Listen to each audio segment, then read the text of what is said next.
ngayong Lunes sa February 24 na ipatutupad ng lokal na pamahalaan ng Maynila ang truck ban. Ito ay para raw magkaroon ng sapat na panahon ng mga truck driver na makapag-adjust at makapagbigay ng suwestyon kaugnay ng bagong ordinansa. Gayunman, ilang grupo ang nananatiling tutol sa pagpapatupad nito. May report si Isay Reyes.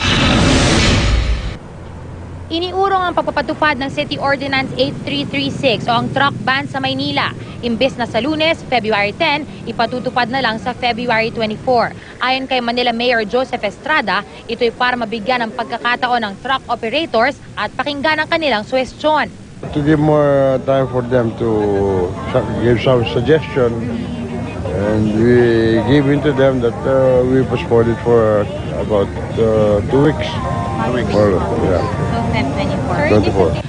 Kahapon, nakadagdag sa kalituhan ang naging pahayag ni Vice Mayor Isko Moreno at mismong City Traffic Czar na tuloy na sa Lunes ang bagong truck ban sa kabila ng pag-aanunsyo ni Mayor Erap sa DZBB na ipinagpaliban na nga ito. As far as I'm concerned, as of today, wala pa masyadong changes.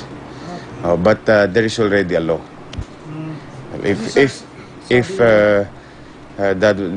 Kung yun ang magiging katanungan, meron na pong batas. Ang ilang truck operators at negosyante tutol sa ordinansa.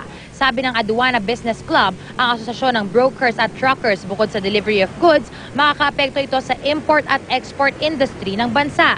Iaapila raw nila ang ordinansa.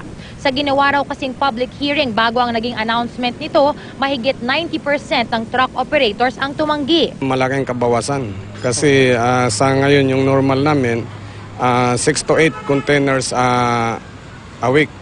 Kapag in-implement na yung truck ban, mga 3, maswerte na yun. Ito rin ang reklamo ng Alliance of Concerned Truck Owners and Organization.